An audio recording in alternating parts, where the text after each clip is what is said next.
करीब करीब 25,000 रुपये से हमें मुर्गी में 25,000 रुपये आप लगाए थे वो 90 के बाद। 1995 आपने मुर्गी फार्म स्टार्ट किया और 2023 में अब इसको सालाना कितना बचता है? सालाना ये भी मोटा मोटी हमको 5 लाख रुपया देता है। यानी कहने का मतलब है कि इतना मेहनत करने के बाद यानी 30 साल में हर साल आपको 10 लाख रुपया आ जाता है। हम मेहनत कीजिएगा तो पैसा तो आपके पीछे दौड़ेगा और बराबर कुछ न कुछ नया सोचिए। अच्छा। नया करने के लिए आजकल तो टेक्निक है। ये मित्र हैं फौजी हैचरी यहाँ पे। अच्छा, फौजी हैचरी। हाँ, फौजी हैचरी जो वाले जो है हमसे टैग हो गए। अच्छा अच्छा। तो अंडा हम उनको देते हैं। हाँ। 10 रुपये अंडा मेरा ले जाते हैं। अच्छा अच्छा। और फिर अंडा के बदले जो है वहाँ से हमको बच्चा देते हैं। अच्छा, नमस्कार दोस्तों, मैं बिहारी बाबू हेमराज। बड़े को प्रणाम और छोटे को शुभ प्यार। दोस्तों, हमने बचपन में और अब अभी भी कई ऐसे जो पानी का जहाज़ होते हैं जहां पर हमने खूब एंजॉय किया है या आप लोगों ने भी एंजॉय किए होंगे, मगर आज हम एक मछली पालन के बीच में हैं जो यहां पर आप देखेंगे कि बड़ा मज़ा आने वाला है। और मछली पालन कैसे होता है इसके बारे में भी हम आपको बताएंगे दोस्तों, और कितना रुपया से स्टार्ट किया गया। और मुर्गी फार्म और सोनाली मुर्गी जो होती है, मुर्गे जो होते हैं, और उसके बाद बतख जो होते हैं, सारे चीज़ों का आज हम डिटेल से आपको बताने वाले हैं। तो सबसे पहले आपको बिहारी बाबू चैनल में आपको स्वागत है सर। मेरा नाम आलोक कुमार सिंह है। ग्राम बिजौली, पोस्ट बिजौली, ज़िला औरंगाबाद के रहने वाला हूं। और मैं इस व्यवसाय में 90 से आया हूं। 1990 में मैं जो है MSc AG कर BHU से करने के बाद नौकरी कुछ दिन किए। इसके बाद जब मजबूरी बस कुछ परिस्थितियाँ ऐसी हुई कि मुझे गांव की ओर लौटना पड़ा। मेरी माताजी अकेले थी। गांव में आए तो फिर अपनी आमदनी के स्रोत खोजने लगे। तो मेरे पास जो है पैटर्नल लैंड के अलावा और बाकी कुछ नहीं था। तो हमने सोचा कि पहले इस मिट्टी से ही हम अपना स्टार्ट करें ये। तो मैं पहले तो अपनी फार्मिंग जो भी मेरा ज़मीन जो भी था वो बहुत आधुनिक तरीके से हमने खेती के प्रारंभ किए। इसके बाद जो है खेती जो है साल में से आमदनी जो है साल में 2 बार होता है और खर्च हमको डेली होने लगा। अच्छा, डेली होने लगा। जी जी। तो हमें कठिनाई होने लगी। बच्चे हो गए, बच्चों की पढ़ाई का ध्यान देना पड़ा। तो हमने जो है पहले स्टार्ट जो है मत्स्य पालन से किए। अच्छा। और ऐसे हम लोग के धर्म में भी ये जो मत्स्य जो है मछली जो शुभ होता है, तो हमने उस समय 50,000 रुपया के लागत से अपनी लागत से इस व्यवसाय को स्टार्ट किए। उसमें कुछ सरकारी योजनाओं को भी हम समय समय पर जोड़ते गए और मत्स्य पालन से शुरू किए। पहला साल जो है मुझे जो है 5,000 रुपये का बचत हुआ। अच्छा, सबसे पहले आपको पैर छू के प्रणाम करते हैं, क्योंकि देखिए एक ऐसे व्यक्ति से मैं मिला हूँ औरंगाबाद के धरती पर के मैं धन्य हो गया हूँ इनसे मिलकर। तो देखिए दोस्तों, अब देखिए मैं आपको बता रहा हूँ कि सबसे पहले आपके पास, आपने तो बताएं कि मेरे पास पहले तो ज़मीन था, भूमि था। मगर सबसे पहले आप कितना एरिया में मछली पालन किए?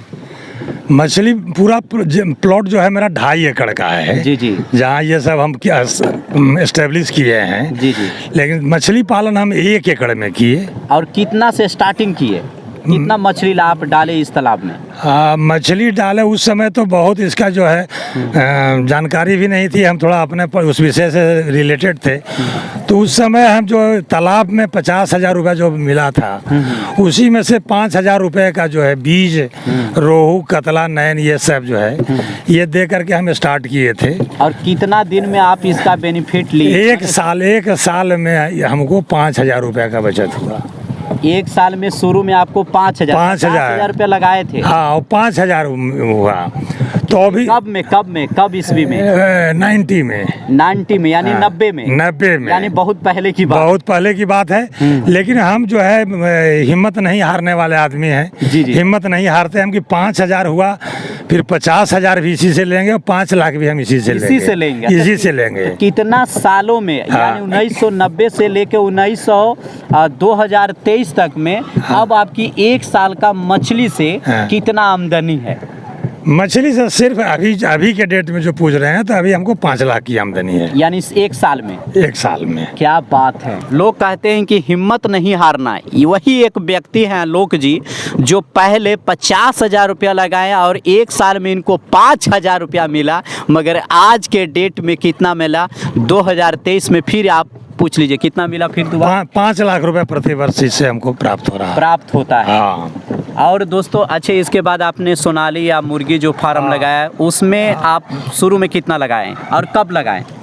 उसमें जो है इधर से जब पैसा मेरे पास था नहीं, हम बेरोजगार थे, उसी में अपने बाल बच्चे ये सब की पढ़ाई लिखाई शिक्षा दीक्षा का भी भार था, तो हमने जो धीरे धीरे जो है कार्यक्रम जो है पोल्ट्री का किए, तो उसमें जब हो कुछ पैसा ये बच जाए 10,000 20,000 10,000 20,000 करके हमने वो उस व्यवसाय को शुरू किए। शुरू में 4-5 साल जो है वो जो फार्मिंग में ठीक रहा। मैंने शुरू में फिर भी मुर्गी में कितने आप पैसे लगाए? उस समय भी करीब 25,000 रुपये से हमें मुर्गी में 25,000 रुपया आप लगाए थे। वो 90 के बाद 90 के बाद लगभग 1995। हाँ वही 95-96 में 95। हाँ 25,000 रुपया लगा करके सेट उट धीरे धीरे बनाए और 200 मुर्गी से स्टार्ट किए। 200 मुर्गी से स्टार्ट किए। पहले उसको सीखना चाहिए, किसी चीज़ को पहले कम लागत लगा करके पहले सीखिए। जी जी। कि तो हमने 200 मुर्गी से स्टार्ट किए, धीरे धीरे सीखते गए और उसको बढ़ाते गए। आज मेरे पास जो है 5,000 मुर्गा की कैपेसिटी है और आज जो है हम बहुत अच्छी स्थिति में, पोल्ट्री व्यवसाय से भी काफ़ी अच्छा है। जी जी। उस पोल्ट्री में भी जो है मैं देसी की ओर ज़्यादा गया। अच्छा। इसलिए हमारी सरकार का भी सोच हो गया देसी हाँ स्वदेशी। तो हम तो ऐसे भी देसी थे और सरकार के अति के चलते फिर हम देसी मुर्गी की ओर आ गए। अच्छा अच्छा। और उसमें सोनाली वेराइटी एक है। अच्छा। सोनाली वेराइटी जो है अच्छी वेराइटी है, अच्छी इट सेंस में है कि वह रफ एंड टफ भी उसको आप रख सकते हैं। मार्केट नहीं है तो आप उसको दाना के अलावे जो घरेलू चीज़ है, घास बरसीम बाजरा, ये सब पर भी उसको रख सकते हैं। अच्छा, आपको बेनिफिट कितना मिला अब 2023 में? हाँ 1995 में 1995 आपने मुर्गी फार्म स्टार्ट किया और 2023 में अब इसको सालाना कितना बचता है? सालाना ये भी मोटा मोटी हमको 5 लाख रुपया देता है। यानी कहने का मतलब है कि इतना मेहनत करने के बाद यानी 30 साल में हर साल आपको 10 लाख रुपया आ जाता है। हम मेहनत कीजिएगा तो पैसा तो आपके पीछे दौड़ेगा। लोग मेहनत नहीं करते हैं, इसलिए जो है काम तो आदमी को 1 से 100 है। जी जी। लेकिन लोग जो है और बराबर कुछ न कुछ नया सोचिए। अच्छा। नया करने के लिए आजकल तो टेक्निक है, बहुत सा चीज़ साधन उपलब्ध है आप देखिए, उस पर काम कीजिए। अच्छा, मुर्गी के जो बच्चे हैं आप इसको लाते कहाँ से हैं?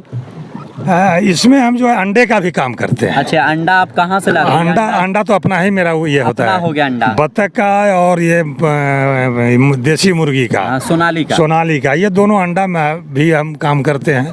और अंडा जो है हम एक हमारे ही मित्र हैं फौजी हैचरी यहाँ पे। अच्छा, फौजी हैचरी। हाँ, फौजी हैचरी जो वाले जो है हमसे टैग हो गए। अच्छा अच्छा। तो अंडा हम उनको देते हैं। हाँ। 10 रुपए अंडा मेरा ले जाते हैं। अच्छा अच्छा। और फिर अंडा के बदले जो है वहाँ से हमको बच्चा देते हैं। अच्छा अच्छा। और उसी में फिर दाने का भी काम जो है हम चलता रहता है। यानी कहने को मतलब फौजी हैचरी मुकेश जी के साथ आपको टाई अप हो गया और टाई अप करके एक इस बिजनेस को काफ़ी लंबा और तूड़ बढ़ाएं। और सबसे बड़ी बात यह है कि डीएवी में सबसे पहले यानी औरंगाबाद डिस्ट्रिक्ट में पहले डीएवी को लाने वाले और जन्मदाता एक तरह से आलोक सर ही हैं, आलोक चा ही हैं। सही बात है या नहीं? बिल्कुल सही है। जब मेरे बच्चे 88 में 87 में बच्चे जब पढ़ने के लायक हो गए तो ज़िले में एक भी CBSE स्कूल नहीं था, मैं दावे से कह सकता हूँ। और उस बिहार बोर्ड की जो स्थिति थी, बच्चे तो जो है, तो हमने सोचा कि कहाँ सब CBSE में है नहीं। तो एक हमारे मित्र थे डॉक्टर US प्रसाद जी जी, उन्होंने हमको इंसिस्ट किए कि आलोक बाबू आप DAV को ले आइए। मैं बहुत छोटा ये आदमी था और बेरोजगार था, लेकिन हिम्मत है, कभी हम हारने वाले आदमी नहीं हैं। उनके निर्देशन में हम जो है लग गए और डायरेक्टर स्तर से और ऊपर स्तर से गए मिले, और हमने उस समय उनका शर्त था ज़मीन 4 एकड़ चाहिए। हमने उनको 4 एकड़ फ्री ऑफ कॉस्ट दे दिए। लैंड प्रोवाइड किए। जी जी। बाद में संस्था वाले कहे कि नहीं आप पैसा ले लीजिए। हम शर्त रखे थे कि मेरे पूर्वजों के नाम से यह स्कूल हो। जी जी। तो हुआ कि नहीं, नाम तो मेरा DAV का ही रहेगा, आप पैसा ले लीजिए। तो फिर वो हमको पैसा दिया और वो भी जो दिए हमने ले लिया। अच्छा अच्छा। और वह CBSE का पहला स्कूल औरंगाबाद में था। आज जो है देश विदेश में औरंगाबाद के जो बच्चे हैं वह DAV का ही देन है। अच्छा अच्छा। तो आज मिलते हैं, और मेरे भी बच्चे जो है देश विदेश में हैं। आज मेरे सभी बच्चे बाहर हैं, सब इंजीनियर हैं, डॉक्टर हैं, ये हैं, सब है काफ़ी अच्छी स्थिति में हैं। तो बड़ी मुझे सुकून मिलता है। और फिर अभी नए जनरेशन के लिए एक और GT गोयन का स्कूल भी हम ही ले आए हैं, हम ही उसको लैंड दिए हैं, हम ही उसके ऑनर हैं। जी। तो इसलिए जीवन में कठिन परिश्रम करनी चाहिए। शिक्षा जरूरी है, बिना शिक्षा का कुछ भी नहीं हो सकता। मेरा नंबर 94 310 85 041 9431085041, यही मेरा टेलीफोन संपर्क सूत्र है। और किसी प्रकार का कोई समस्या है तो मैं फिर आपको बता दूं कि आप नंबर पर कांटेक्ट कीजिएगा, और हम मिलते हैं एक अच्छे वीडियो के साथ। जय हिंद, जय भारत।